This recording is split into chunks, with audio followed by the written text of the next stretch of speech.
regarde absent, il est seul et part. Souvent il n'est pas pour. Hello friends, आपका स्वागत है हमारे channel computer Chowpatty पे। और आज हम बात करेंगे इंटेल के दो processor Core i7 12 generation 12700K और Core i5 13 जनरेशन 13600K के बारे में। इन दोनों प्रोसेसर की जो मार्केट प्राइस है वो लगभग सेम ही है 29,000। इसीलिए कस्टमर को लेते समय इनके बीच में डाउट बना रहता है कि हमें कौन सा प्रोसेसर परचेज करना चाहिए या फिर कौन सा प्रोसेसर एक दूसरे से बेटर है। कई मार्केट फीलिंग कहती है कि i7 तो i7 ही है और i5 तो i5 ही है, इसलिए लोग मैक्सिमम i7 परचेज करते हैं। जबकि अभी आपको वीडियो को देखने के बाद पता पड़ जाएगा दोनों में से बेस्ट प्रोसेसर कौन सा है। आप फ्रेंड कमेंट करके जरूर बताना कि आप दोनों प्रोसेसर में से कौन सा प्रोसेसर लेना पसंद करोगे। अब सबसे पहले हम बात करते हैं Core i7 की 12 जनरेशन 12700K। इसके अंदर जो हमको थ्रेड्स मिलते हैं वो है 20, जो कि सेम Core i5 13 जनरेशन के थ्रेड्स के बराबर है। अब हम बात करते हैं कोर्स की। इसके अंदर हमको कंपनी ने दिया है 12 कोर, जबकि Core i5 के अंदर हमको पूरे मिलते हैं 14 कोर। अब हम इसकी फ्रीक्वेंसी की बात करें तो यहाँ पर i5 थोड़ा सा मात खा जाता है, क्योंकि इसकी मिलती है हमको फ्रीक्वेंसी 3.5 गीगाहर्ट्ज, जबकि इसके अंदर i7 हमको जो फ्रीक्वेंसी प्रोवाइड करवाता है वो है 3.6 गीगाहर्ट्ज। हमको जो i7 मिलता है ये मिलता है एल्डर लैक पे, क्योंकि 12 जनरेशन है। वहीं पर 13 जनरेशन i5 जो हमको मिलता है वो मिलता है रैप्टर लैक पे। अब यदि हम मेमोरी लेटेंसी की बात करें तो हमको जो i7 में मेमोरी लेटेंसी मिलती है वो है 81.7 और वहीं पर i5 के अंदर मिलती है हमको 83.9, जो कि थोड़ी बहुत ज्यादा है। यदि हम सिंगल कोर परफॉर्मेंस या फिर एवरेज स्पीड की बात करें सिंगल कोर पे तो i7 के अंदर हमको मिलती है 201 एंड i5 के अंदर हमको मिलती है 213। अब यदि हम ड्यूल कोर पे बात करें तो वो हमको i7 के अंदर मिलती है 397 और वहीं पर i5 में हमको मिलती है 427। अब यदि आप बात करेंगे क्वाड कोर पे एवरेज स्पीड की तो अब क्वाड कोर पे एवरेज जो स्पीड मिलती है पर कोर वो मिलती है हमको 397 i7 पे, वहीं पे i5 पे आपको मिल जाती है 427। अब हम इसी का चलो ऑक्टा कोर की भी बात कर लेते हैं। तो ऑक्टा कोर पे एवरेज स्पीड हमारी रहती है 781 i7 पे, वहीं पे i5 पे जो हमारे को मिलती है वो मिलती है 853। हाँ तो फ्रेंड्स हम बात कर रहे थे ऑक्टा कोर पे एवरेज कोर स्पीड की। तो हमको जो i7 में मिलती है वो है 1407 और इसी के साथ 13 जनरेशन i5 में जो मिलती है वो है 1457। तो पूरे आपको 50 ज्यादा मिलती है। अब हम यदि बात करें पावर डिडक्शन का तो दोनों की टीडीपी सेम है 125 वॉट्स। यानी हमको यदि आप कोई भी ग्राफिक कार्ड यूज नहीं कर रहे हैं तो आपको एसएमपीएस 450 वॉट्स में अपना काम हो जाएगा। यदि आप ग्राफिक कार्ड यूज करते हैं तो आप अपने ग्राफिक कार्ड की पावर को भी प्लस कर सकते हैं। यदि मैं इसकी बात करूं कि ये टर्बो पे कितना जाता है, यानी आप ओवरक्लॉक करते हैं तो आपको इसकी फ्रिक्वेंसी कितनी मिलेगी, तो आपको जैसे कि बेस फ्रिक्वेंसी की हमने बात की थी, बेस फ्रिक्वेंसी i5 के अंदर 0.1 गीगाहर्ट्ज कम थी, क्योंकि इसके अंदर थी 3.5 गीगाहर्ट्ज, वहीं i7 के अंदर थी 3.6 गीगाहर्ट्ज। लेकिन टर्बो पे यदि हम बात करें तो टर्बो के अंदर i5 की आपको मिलेगी 5.1 गीगाहर्ट्ज, वहीं पर i7 की मिलेगी 5.0 गीगाहर्ट्ज, जो कि i5 की i7 से ज्यादा है। यदि बात करें अब यदि हम सीपीयू सॉकेट की बात करें तो दोनों ही सेम सीपीयू सॉकेट पे लग जाते हैं। हाँ, जिस पे i7 12 जनरेशन लगता है उस पर जरूरी नहीं हम i5 13 जनरेशन यूज कर सके, क्योंकि उस बोर्ड की बायोस अपग्रेड होनी चाहिए। इसके अंदर दोनों के अंदर LGA 1200 का सॉकेट मिल जाएगा आपको।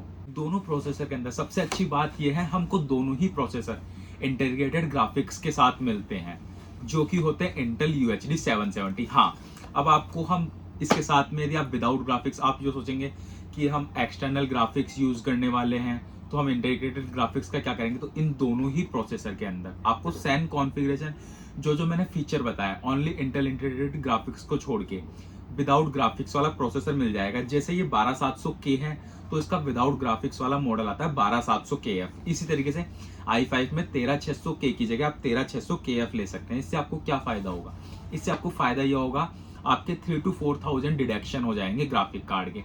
वो आप अपने ग्राफिक कार्ड में इन्वेस्ट कर सकते हैं। जैसे कोई लेता है RTX 3060 लेता है, कोई RTX 3070 लेता है, या फिर अदर कोई भी लेता है, जैसे इंटेल के UHD ग्राफिक्स की बात कर लो कोई आर्क लेता है 550 लेता है 750 लेता है, तो उसके अंदर आप अपने पैसे इन्वेस्ट कर सकते हो, ये 4 to 5,000 यदि आप एक्सटर्नल ग्राफिक्स लेते हो।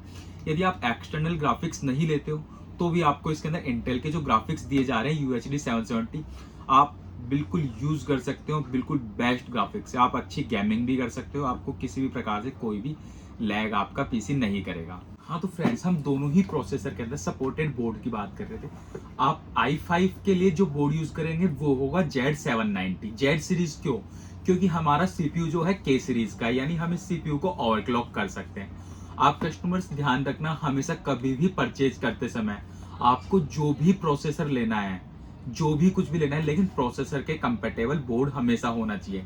जैसे मैं बात करूं i7, ये 12 जनरेशन है। 12 जनरेशन के कोई भी प्रोसेसर 6000 सीरीज के बोर्ड में चल जाते हैं। जैसे आपने Z690 लिया, उसके अंदर आपका i7 तो रन हो जाएगा, लेकिन यदि मैं बात करूं आपके 13 जनरेशन i5 की, तो यह रन नहीं होगा, या फिर हो सकता है आपको बायोस अपग्रेड करानी पड़े। यदि इसके अंदर 600 सीरीज की बायोस होगी तो ये अपग्रेड नहीं होगी, 700 सीरीज की बायोस होगी तो ये रन हो जाएगा अपग्रेडेशन के साथ में। अब मैं बात करूं आपको कौन सा बोर्ड लेना चाहिए, तो आपको हमेशा Z790 बोर्ड ही मैं प्रीफर करूंगा। आप Z690 पे ले रहे हो, कल को जैसे मानो आपने 12 जनरेशन का भी प्रोसेसर लिया, आपका मन होता है 13 जनरेशन लेने का, तो आपको इस साथ में बोर्ड भी चेंज करना पड़ेगा, आप ओनली प्रोसेसर चेंज नहीं कर पाओगे। ओनली आपको 2 to 3,000 का डिफरेंट रहेगा, प्लस जो अंतर है, मेजर अंतर बोर्ड के अंदर, वो मिल जाएगा आपको DDR5 रैम का। यानी आप रैम की फ्रीक्वेंसी DDR5 के अंदर आपको 7,000 8,000 फ्रीक्वेंसी की रैम मिल जाएगी। इसी के साथ आपको DDR4 में ओनली 3,600 FSD की रैम ही अवेलेबल है मार्केट में। वैसे कई जगह आपको 4200 FSD की रैम भी मिल जाएगी। अब मेरा जो सबसे बेस्ट सजेशन रहता है, जो आपके एवरेज प्राइस के अंदर ये आ जाता है आपके 21,000 में, जो ओरस का है Z790M ओरस इलाइट AX। इस बोर्ड को मैं सबसे बेटर मानता हूँ। क्यों इस बोर्ड को बेटर क्यों मानते हैं हम, मैं सबसे पहले आपको ये बताता हूँ। इसके अंदर जो AX है, इसके अंदर आपको 6 गीगाहर्ट्ज का वाईफाई मिल जाता है और 6.0 ही ब्लूटूथ मिल जाता है, जो कि अपने सेगमेंट में सबसे अच्छा है। फिर इसके साथ में ओरस होने से जो उसका चिपसेट लेवल है, या फिर आप बोर्ड के जो मैकेनिज्म मान सकते हो, वो भी काफी बेस्ट है।